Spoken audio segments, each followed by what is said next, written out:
Ramadaana keessa saalqunnamtii fi dhungoon ni eeyyamama. Rabbiin soomana dirqama taasise. Ji'oota 12 keessaa musliimota biratti jiini jaalatamaa fi kabajamaan ji'a Ramadaanaati. Ramadaanni yoo seenu namni waan dhoorkamirraa ni sooma. Gaafiin keenya har'aa Ramadaana keessa saalqunnamtii fi dhungoon jaarsaaf jaartii ni eeyyamama kan jedhudha. Deebii isaanii argattu hanga dhumaatti nu hordofa. Obsaa Miidiyaa Sarvis madda bashannanaa.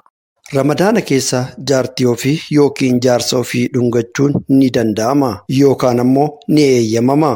Dr. Zaakir Naayik yoo jaarsi jaartii ofii dhungate yookiin hammate jaalala isiif qabu itti mul'ise jechuunis boqoo dhungachuun, hidhii yookiin harkaan hammachuun, takkaahuu morma jala dhungate jaalala isii ibse rakkoo hin qabu eeyyamamaafidha jedhan. Garuu kan isa kakaasuu fi Ramadaana keessa guyyaan gara haraamaa saalqunnamtii fi dhangala'oo ofirraa baasu isa dhiibu ta'e dhoorkamaadhaa dubbatu. Kan biraa ammoo Dr. Zaakir Naayik Ramadaana keessa musliimotaaf saalqunnamtiin eeyyamamaadha jedhan. Ramadaana keessa halkan jaartii isaanii waliin walqunnamtii gochuun, achiilachuu, qaama isaanii dhiqachuun, soomana qabachuun ni danda'u. Kanaafuu lulluuqqii hanga azaanni bahutti siree irratti wal taphachiisuun ni danda'ama. Gama biraatiin jaartii ofii waliin rafuun ibaadaa keessaa tokko. Bu'aan ibaadaa kanas ilmaa intala ta'a. Guyyaan walqunnamuun akkaan waan dhoorgamee fi namni tokko yoo dogongoree akka tasaa